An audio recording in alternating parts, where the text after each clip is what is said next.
Gracias, Señor, por tal tiempo bajo tu ministerio, bajo el regado del Espíritu. Señor, infúndenos una vez más. Ilumina nuestro entendimiento. Danos un espíritu de sabiduría y de revelación para ver estas cosas escondidas que nunca subió en el corazón del hombre, que tú has preparado para nosotros que te amamos, Señor. Oh, habla libremente, Señor, que venga la luz divina, exponiendo y disipando todas las tinieblas satánicas. Trae el suministro de vida, Señor. Nútrenos, sacia nuestro hambre. Oh, calma toda nuestra sed. Señor, estamos aquí por ti y por tu recobro. Fortalece cada miembro aquí, Señor, para estar firme contigo hasta que el deseo de tu corazón esté realizado en pleno aquí, Señor. Amén. Oh, Señor, siempre la última reunión es una reunión muy particular. Esperamos y oramos que el Señor nos dé una palabra adecuada para mandarnos adelante en nuestro camino, para seguir en pos de Él, para servirle en la vida normal de la iglesia y para cooperar con Él con su operación interna de nuestro ser. Pues este último mensaje no es el último mensaje del entrenamiento que fue presentado en Anaheim hace un mes y medio. En el entrenamiento, como dije ayer, los hermanos nos presentaron 12 mensajes preciosos sobre el edificio de Dios. En este tiempo solo podemos repasar 4 de ellos, pero esperamos que los otros 8 sean recibidos por todos ustedes, que ustedes se sumergen en ellos y que sean constituidos con estas visiones. La Biblia, como leímos en Génesis 2, comienza con una escena muy rural, no sé qué palabra usar, o rústica, de campo. Allí estaban 2 personas solamente, realmente en ese momento había Dios y había el hombre. Había solo 2 personas, Dios y el hombre. Y de repente vemos el árbol de la vida y vemos un río fluyendo. Al lado del río vemos 3 materiales. Y la Biblia dice específicamente oro, bedelio y ónice. Pues este es el comienzo de la revelación divina. El Señor necesitaba otros 1600 años para poder desarrollar todo lo que Moisés escribió en Génesis 2. Dios no habla de una sola vez. Él habla poco aquí, un poco allá, un poco en una circunstancia, un poco más bajo otro ambiente. Y así Dios habla al hombre poco a poco, desarrollando continuamente la revelación divina hasta que llegó a la máxima consumación. Pues aquí estamos, no en la máxima consumación, en la ciudad santa, la Nueva Jerusalén, que está al final de la Biblia. Estamos en el otro cabo y vemos una escena tan sencilla, un huerto con un hombre, con Dios, un árbol que se llama el árbol de la vida. Árbol de la vida. ¿No es interesante? La Biblia comienza con tal cosa. Un árbol que se llama árbol de la vida. Esta fue la porción para el hombre. El hombre fue creado y llevado por su Creador y presentado a un alimento supremo. Se llama el árbol de la vida. Y había un río fluyendo. Y al lado del río, o relacionado con el río, hay 3 elementos. Está el oro. Y dice, y el oro era bueno. Había bedelio. Y el bedelio es un tipo de perla. Hay 2 hay dos maneras en que se forman perlas. Una manera es en la ostra, en el fondo del mar. Otra manera que una perla está formada es cuando un árbol que está tan lleno de la savia, y la savia sale del árbol en la forma de una resina. Y si alguna vez lo has visto, la resina se endurece y es transparente y es muy bello y se llama una perla. Esta perla es bedelio. Y el tercer elemento al lado de este río era una piedra preciosa que se llama ónice. La Biblia, si uno no cree que esta es la palabra de Dios, solo hay que escudriñarlo. Cuando ves estos materiales y esta cena y lo compares con la cena final, uno fue escrito por Moisés en el desierto y el último escrito por un pescador 1600 años después, y consideras las dos cosas, hay que concluir. Este libro tiene un solo autor, porque tiene un solo pensamiento desde el comienzo hasta el final. Dios quiere hacer de estos materiales un edificio, y este edificio será tan magnífico que será la satisfacción de su ser por toda la eternidad. La Biblia es un libro maravilloso. Tenemos que leerlo más. Pero el problema es, aunque lo leemos muchas veces, sin la ayuda del ministerio de la era, simplemente no vemos. No vemos. El tema central de la Biblia es ¿qué? Es el deseo de Dios, que Él quiere un edificio. Ni los eruditos cristianos han visto esto. Perdemos hasta el tema central. Gracias a Dios por el ministerio de la era. Pablo dice en Efesios, Cristo ganó la victoria en la cruz. Cristo ascendió a lo alto y luego dio dones a los hombres. ¿Qué quiere decir a la iglesia? Él dio unos apóstoles, unos profetas, unos evangelistas, unos pastores y maestros. Él dio personas constituidas de esta revelación. ¿Para qué? Para impartirlo a nosotros. Moisés vio la visión en la cumbre de la montaña. Y él tenía que descender de la montaña y traer esta visión gloriosa a un pueblo pagano, mundano, egipciano. ¿Cómo pueden ellos comprender lo que está en el corazón de Dios en la cumbre de la montaña? Dios tenía que constituirlo en Moisés, el diseño divino de su tabernáculo. Y Moisés tenía que bajar y explicarlo a ellos detalle por detalle. Y luego tenía que construir un tabernáculo como modelo para ayudarlos a entender Dios desea morar con el hombre. Gracias a Dios por la paciencia que Él ha tenido con nosotros. Y desde 1922, Él levantó un joven y le dio poco a poco estas revelaciones. Y Él dio esta visión al hermano Watchman Nee. Le cargó con esta visión. Él predicó esta visión. Yo no confío tanto en lo que uno predica hasta que yo veo el fin de su vida. No es como uno comienza, ni es lo que uno dice que cuenta, es cómo termina. Pues el hermano Nee seguía y seguía y seguía, ministrando, sirviendo, cooperando con el Señor para levantar las iglesias en China.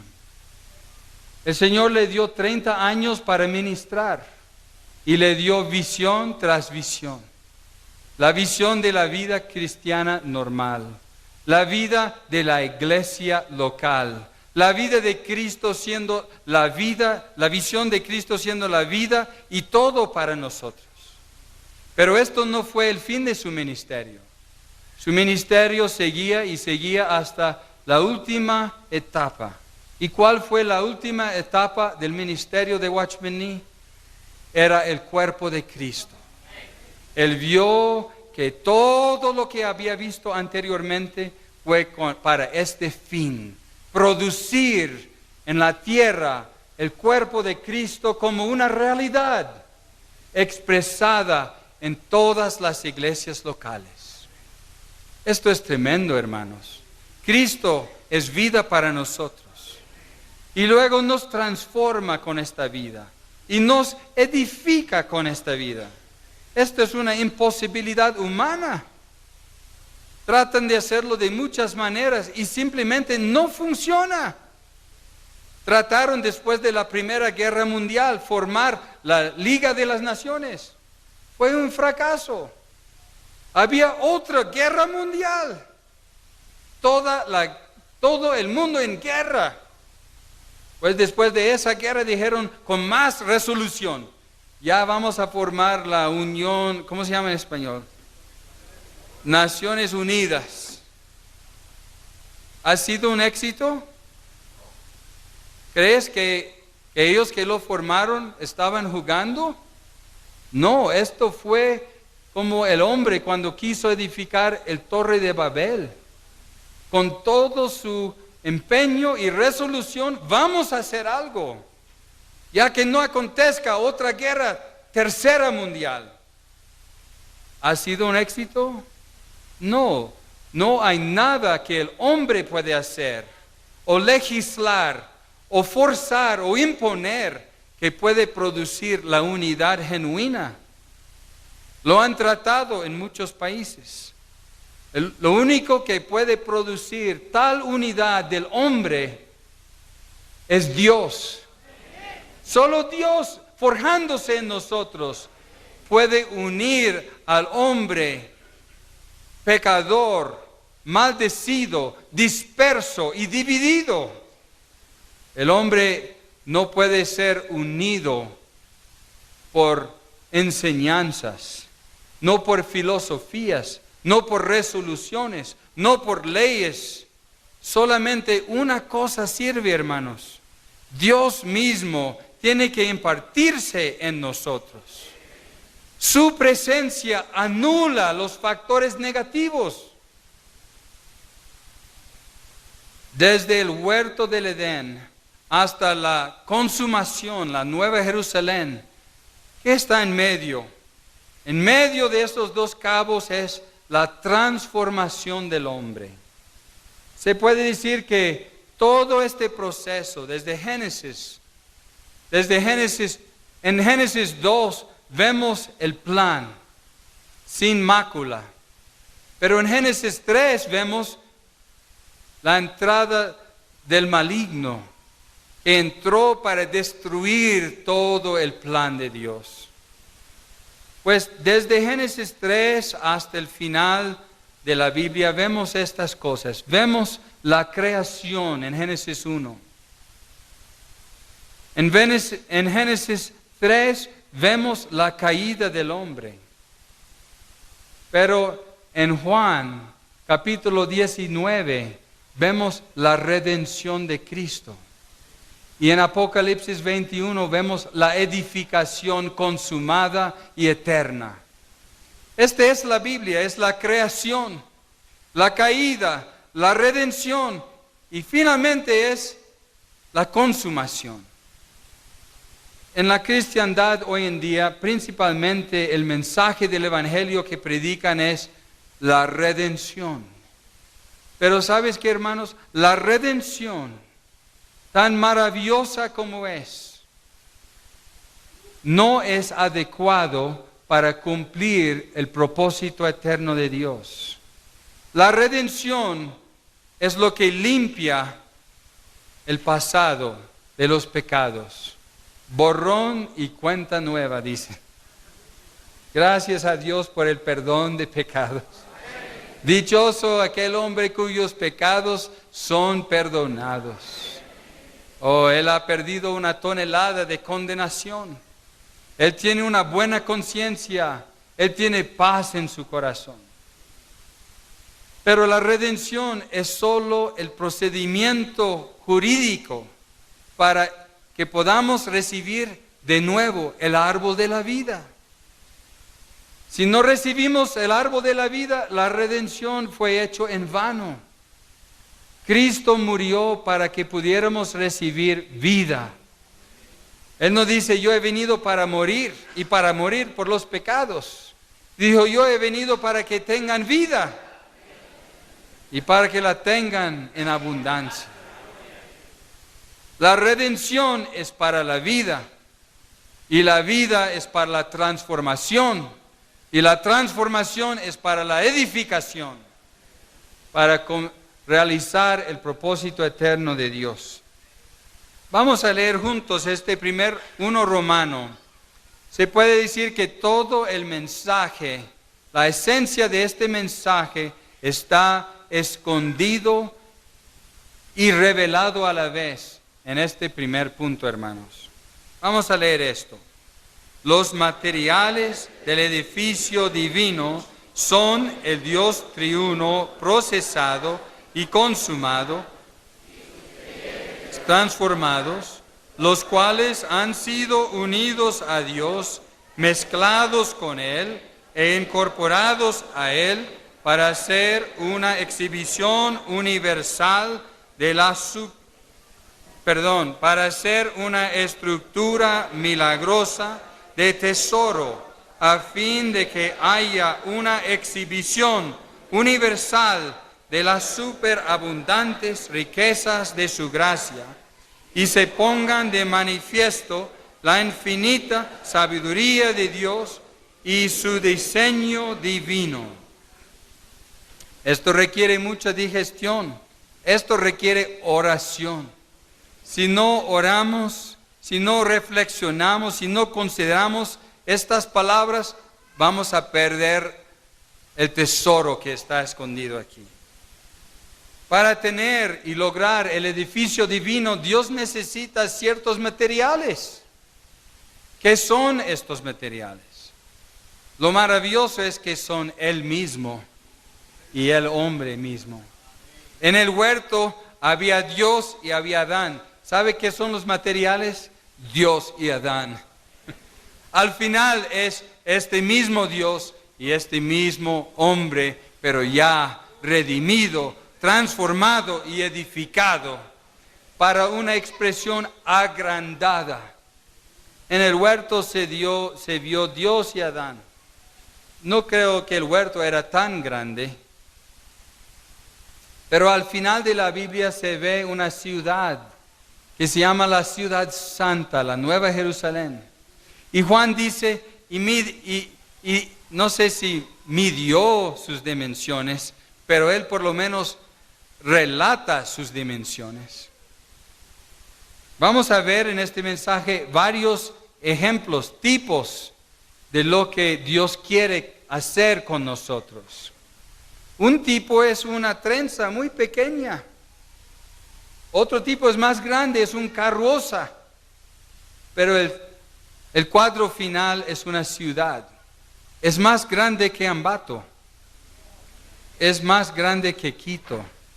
Es más grande de la Ciudad de México. Hay 30 millones de habitantes allá. Estamos muy apretados. Esta ciudad se extiende, casi cubre todo el norte del continente América del Sur. Lo que Juan vio era algo que le dejó atónito. Cayó en el piso, adoró al ángel, se volvió loco, en otras palabras. ¡Wow! El ángel dijo, no, Juan, no me adores. Él se volvió loco. Era demasiado impresionante lo que Dios logró cuando él vio la Nueva Jerusalén. Que el Señor nos impresiona con el deseo de su corazón. Algo no solamente por su grandeza, pero por su calidad y su naturaleza. Dice que estos materiales del edificio divino no es ninguna asociación humana, no es una organización humana, no es algo que se puede producir el ser humano. Es un edificio divino, desde la idea hasta la consumación. El arquitecto es Dios, los materiales es Dios. Todo de la ciudad es Dios y el hombre transformado. ¿Qué es un hombre transformado? Yo traje conmigo aquí una pieza de un árbol petrificado que tengo. No lo traje porque ya es tan pequeño, no lo pueden ver allá atrás. Una piedra, un árbol, una pieza del árbol petrificado. ¿Sabe qué es esto? ¿Es árbol o es mineral?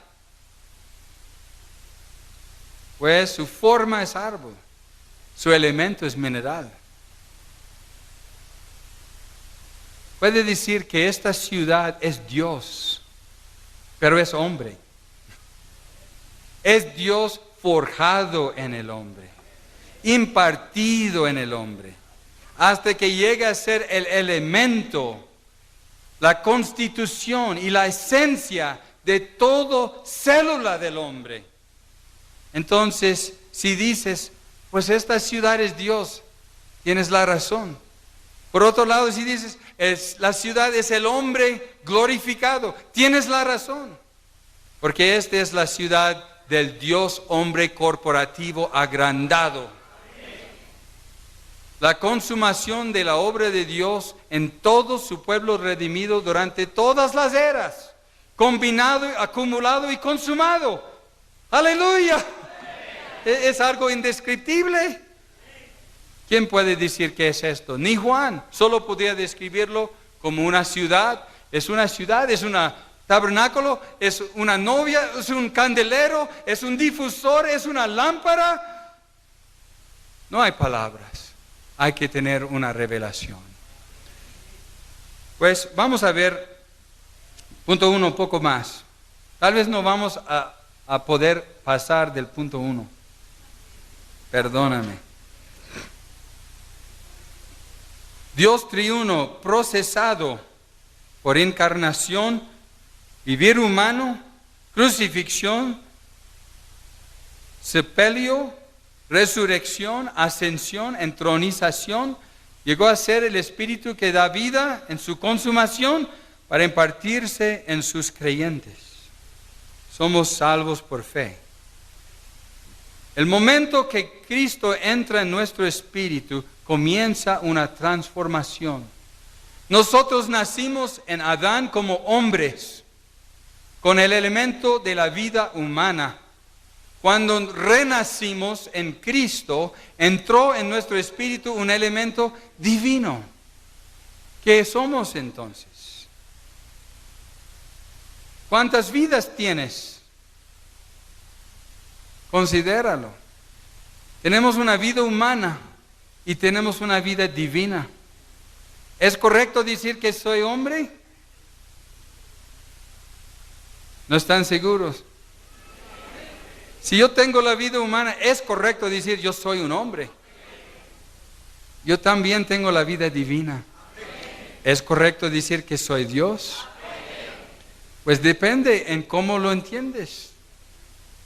Si solo entiendes que Dios está en el trono como objeto de adoración, el creador del universo, claro, esto sería blasfemia. Él es único en su deidad. Pero si ves lo que la Biblia enseña, que en Él estaba la vida, y esta vida es la luz de los hombres. Esta vida es para los hombres.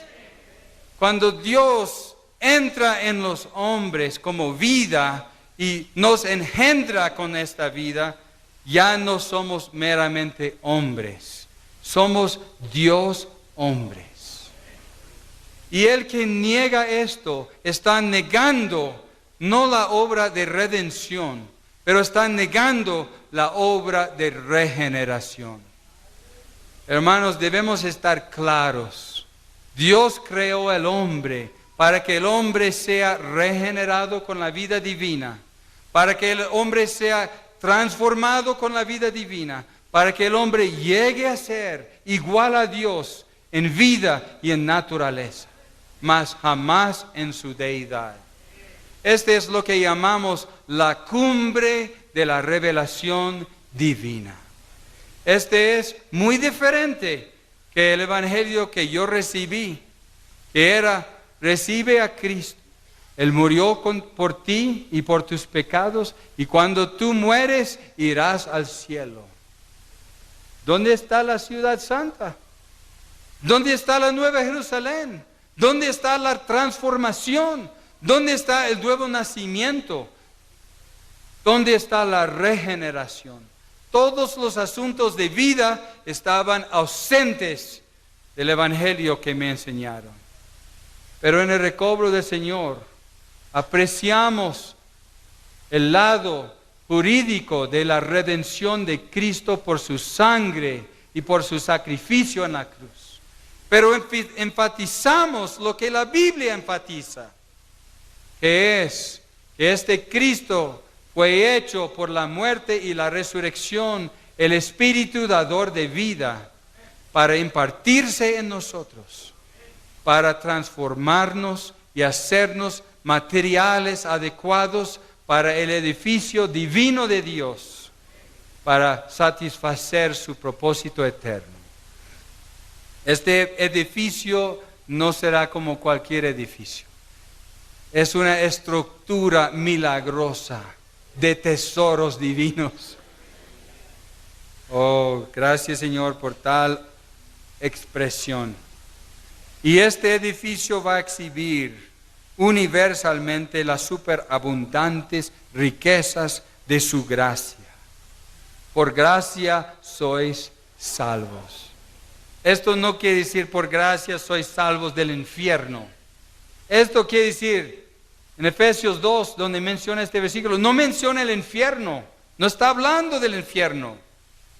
Fuimos salvos de ser hijos de desobediencia. Somos salvos de ser atrapados y llevados por la corriente del mundo.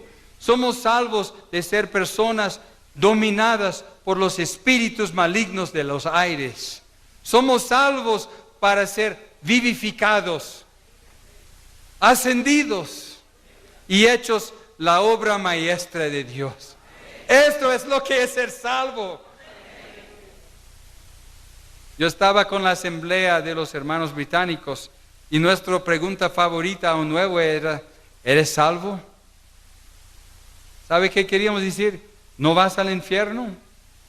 Pero en Efesios 2, cuando Pablo habla de salvación, él está hablando de las riquezas de su gracia que serán exhibidas en nosotros. Si alguien dice, ¿eres salvo? Debes decir, regenerado, transformado, conformado y empapado con el Dios triuno para llegar a ser su obra maestra. ¡Sí! ¡Soy salvo! ¡Soy parte de la nueva Jerusalén! Eso es que es ser salvo. Vamos a punto 2, hermanos. Vamos a leerlo.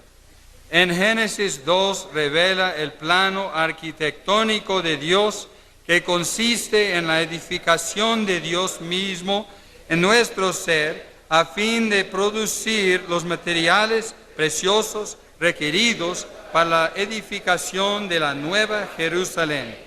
Como ya mencionamos allí en Génesis 2, es un cuadro como para un niño en la kindergarten. Allí es un cuadro para el hombre, primer cuadro del deseo de Dios.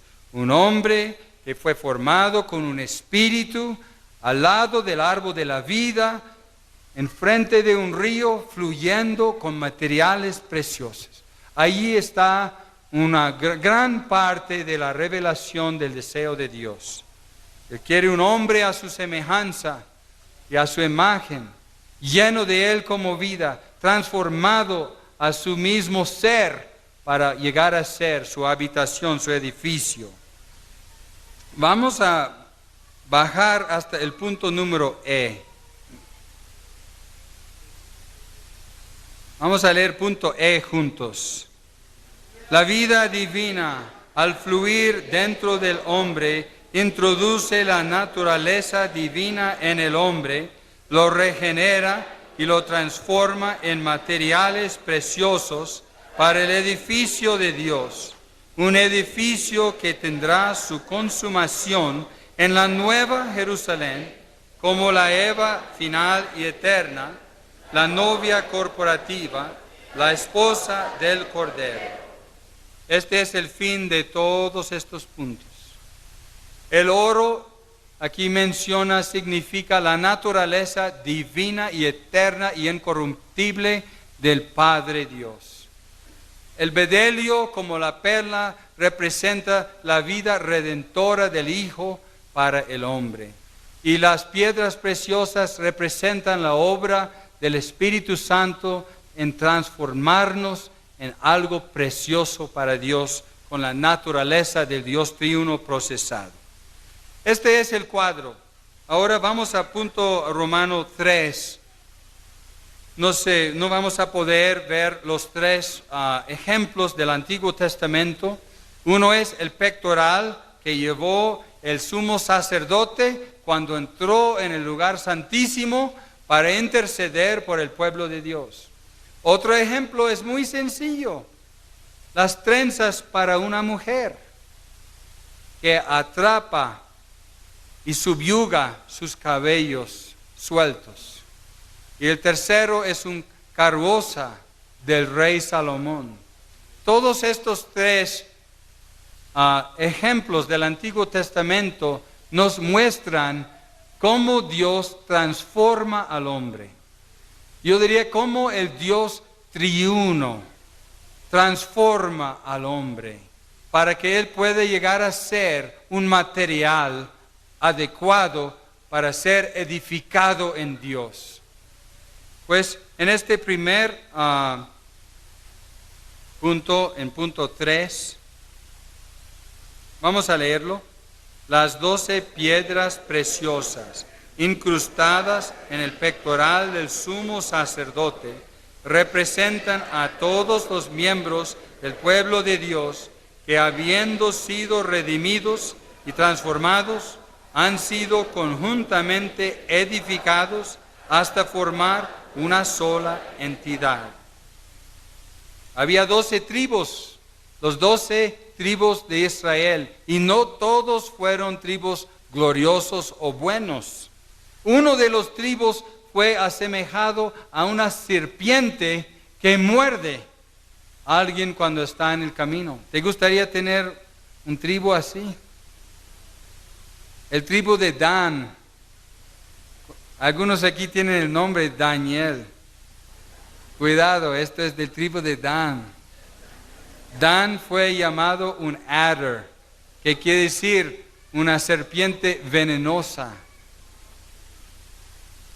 Pues en el pectoral no había 11 piedras, había 12 piedras.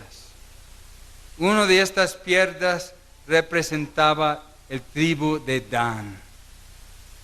Lo que Dios ha llamado, Él va a terminar.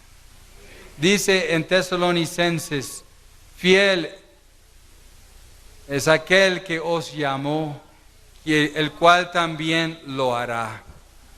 Él nos llamó en santificación para glorificarnos y hacernos su estructura maravillosa de tesoro en la Nueva Jerusalén. ¿Sabes qué, hermanos? Él lo va a hacer. Yo creo que es más fácil creer, Él lo va a hacer en mí, pero no sé si va a hacerlo en Dan, el que me picó, el que me mordió, el que habló en contra de mí. ¿Sabes qué? Él va a hacerlo en Dan. Nunca debemos ver a los hermanos que nos oponen y nos persiguen y hasta nos quieren destruir a veces. Nunca debemos verlos como nuestros enemigos. Nuestro enemigo es único, es Satanás. Es este morboso que viene con crueldad para destruir el cuerpo de Cristo. Le odiamos. Es bueno en nuestra oración expresar este odio a Satanás. El hermano Watchman Nee dice, si tú no tienes coraje con el enemigo, tú no puedes orar en contra del enemigo.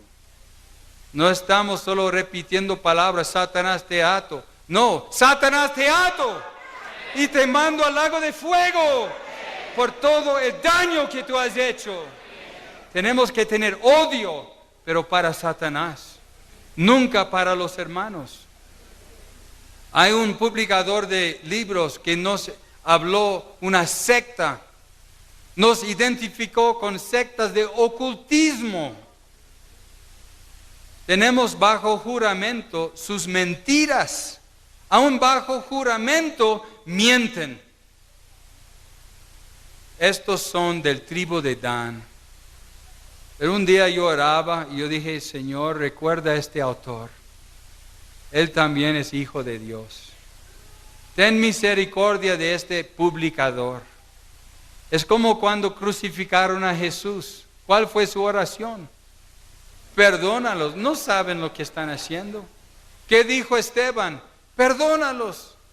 No pon a su cuenta este pecado. Allí estaba Dan.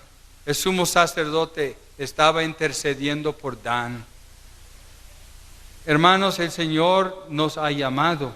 La primera piedra era un rubidio, que es rojo.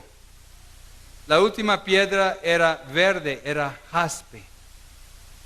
Esto quiere decir que Él nos va a llevar desde la redención por su sangre hasta la gloria de Dios por su vida. Este pectoral representa la iglesia. No piensa que en la iglesia o en el recobro o entre los colaboradores, entre comillas, todos son buenos, todos son gloriosos. No, hay todo tipo. En la iglesia y en el recobro necesitamos discernimiento. Una vez hermano Lee dio un mensaje a un grupo de hermanos y él dijo en este mensaje: ten cuidado a quien sigues. Es porque hermano Lee está diciendo esto a mí. Ten cuidado a quien sigues. Y luego él dio varios puntos. Debe ser una persona que niega el yo, que lleva la cruz, que es claro 100% en cuanto a la economía de Dios. No recuerdo todos los puntos, pero recuerdo la exhortación. Y luego él nos dio a cada uno un bosquejo y nos dijo: por favor, tráelo y ponlo en tu escritorio y léelo todos los días por 30 días. Él tenía preocupación. Hay muchos colaboradores, pero no todos son claros en cuanto a la economía de Dios.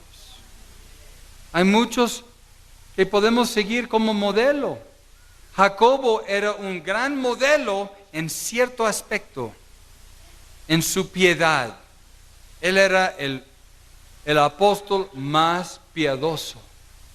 Pero en cuanto a la economía de Dios, él era el apóstol más nebloso.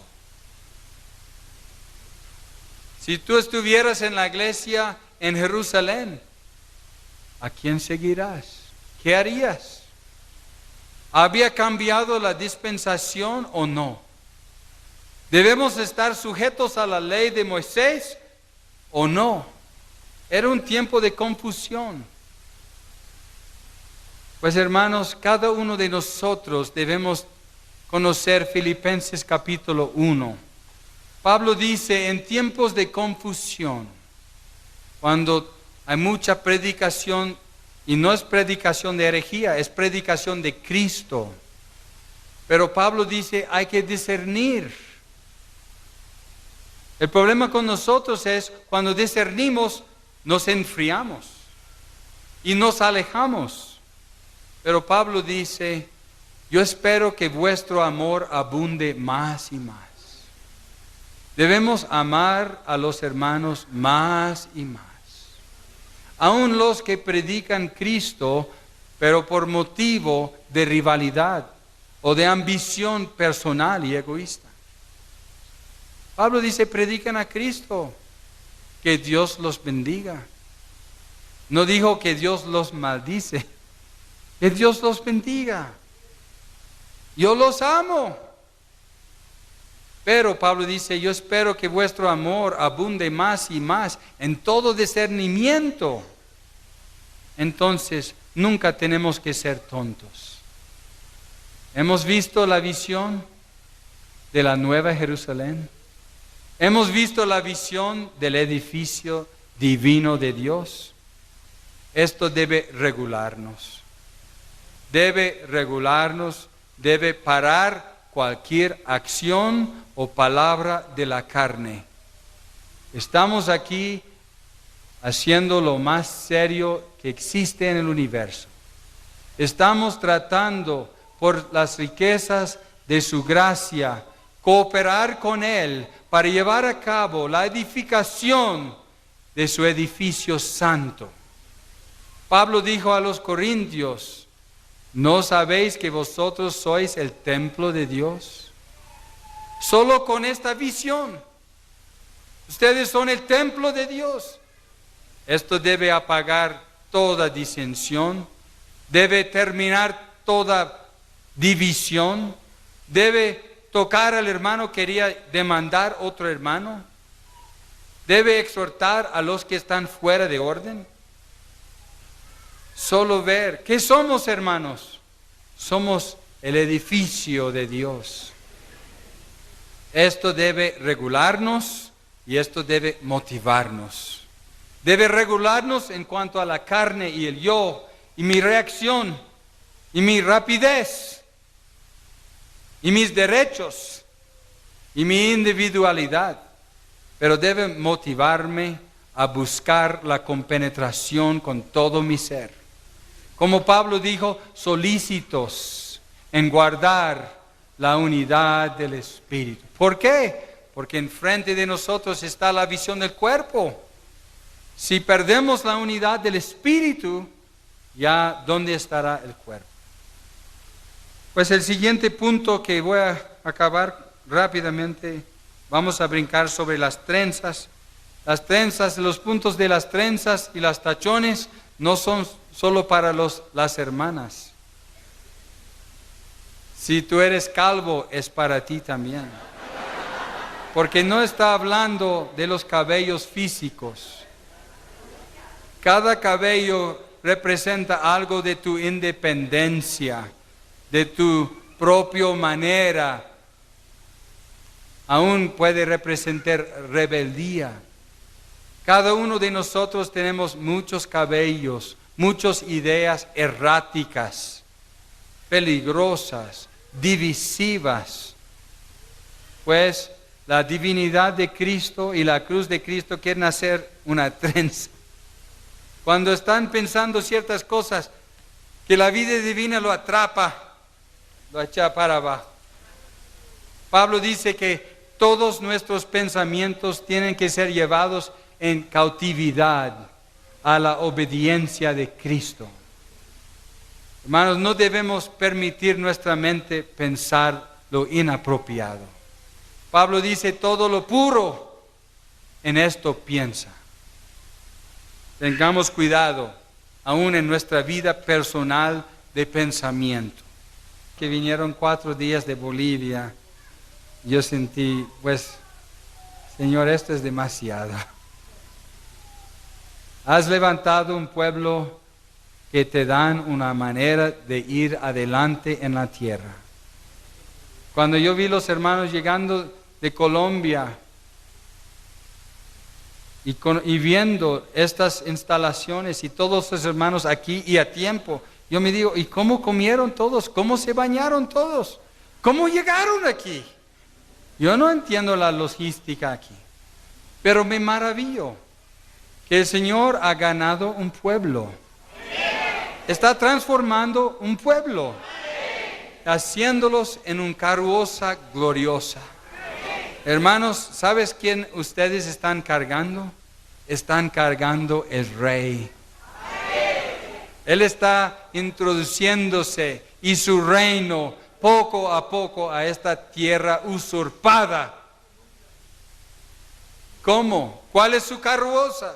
Hay que decir, la iglesia, el recobro, es la carroza del Señor. construida de una humanidad transformada con la divinidad de Cristo y el elemento precioso del Espíritu Santo. Pues esto nos lleva a punto 6. Vamos a leer 6. Todos estos son figuras, ejemplos, tipos, pero en punto 6 es la realidad, nosotros. Leemos 6. La iglesia en el Nuevo Testamento es labranza de Dios, edificio de Dios, y es edificada con oro, plata y piedras preciosas. A veces personas que no nos entienden nos acusan, nos hablan con desprecio. Ustedes, el edificio de Dios, ¿de dónde sacaron esto? ¿De dónde lo sacamos? De 1 Corintios 3:9. Pablo está tratando de educar la iglesia en Corinto, una iglesia llena de problemas, de pecado, de división, de deshonra unos a los otros, de mujeres fuera de orden, de una mesa del Señor que era para el peor, dice Pablo. Ustedes se reúnen y tienen la mesa para el peor. ¿Cómo vas a rescatarla? ¿Cristo aún la ama? ¿Qué creen? ¿O está dudando si esta la hace? No, ella está allí en su corazón, en su pectoral. La iglesia en Corinto, la amo. Está intercediendo por ella día y noche. También el apóstol Pablo dice, por muchas lágrimas yo les escribí. Él creía que esta iglesia desordenada, rebelde, que le había rechazado, podría ser restaurada, santificada y edificada. Por eso él dice, vosotros sois el edificio de Dios. Oh, si yo estaba ahí, yo creo que yo hubiera llorado. Pablo, ¿lo crees? ¿Realmente lo crees? Nosotros somos el edificio de Dios. Oh, que el Señor nos quita los velos para ver qué es la iglesia. Vamos a leer punto C. La madera, aquí en contraste con el oro, representa la naturaleza propia del hombre natural. El heno, aquí en contraste con la plata, representa al hombre caído, el hombre de la carne. Y la hojarasca aquí, en contraste con las piedras preciosas, representa la obra y el vivir que son producto de una fuente terrenal. Ninguno de estos es digno de ser usado como material de construcción en el edificio divino. Pues sí, somos el edificio de Dios. Y más de esto, somos todos los edificadores del edificio de Dios. No piensa que porque tú no eres por lo menos una diaconisa, que tú no eres de edificadora. No, hermanas, ustedes son edificadores del edificio de Dios. Algunos hermanos tienen ambición, quieren ser el líder, la palabra final, el que hace la decisión. Esto, hermanos, es ceguera. Somos edificadores del edificio de Dios. Es un hecho. Pero Pablo dice, pero ten cuidado. Ten cuidado con qué material edificas la iglesia. El punto no es quién dice la palabra final. El punto es, ¿de qué material es esta palabra? ¿Es de oro o es de madera? El punto no es quién hace cierta obra en la iglesia. El punto es, ¿de qué clase de obra es? Pablo dice, algunos se comparen unos con los otros y se miden por unos mismos. Pues no es una cuestión de cuán grande es mi medida. La pregunta es, ¿de qué clase es? ¿Es de oro? ¿Es de la naturaleza divina, transparente y pura del Padre? ¿Es del Hijo contiene el elemento de su cruz que redime y mata lo natural? ¿Es del Espíritu Santo que transforma? ¿O es algo de mi ser caído? ¿Es algo de mi ser natural, tal vez bueno? Pues todos estos elementos naturales tienen una sola característica. Cuando viene el fuego, desaparecen. A veces el Señor manda fuego. ¿Para qué?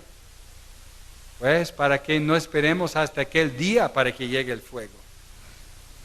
Yo siempre pensaba, ¿y cómo será este juicio en el tribunal de Cristo? Él me va a preguntar de esto y de esto y Él te va a preguntar. Yo dije, será una fila, va a durar toda la eternidad solo el tribunal. ¿Cómo vamos a tener tiempo para el árbol de la vida? Y un hermano lo explicó y dice, es muy fácil. Simplemente va el fuego. Lo que queda es para la Nueva Jerusalén.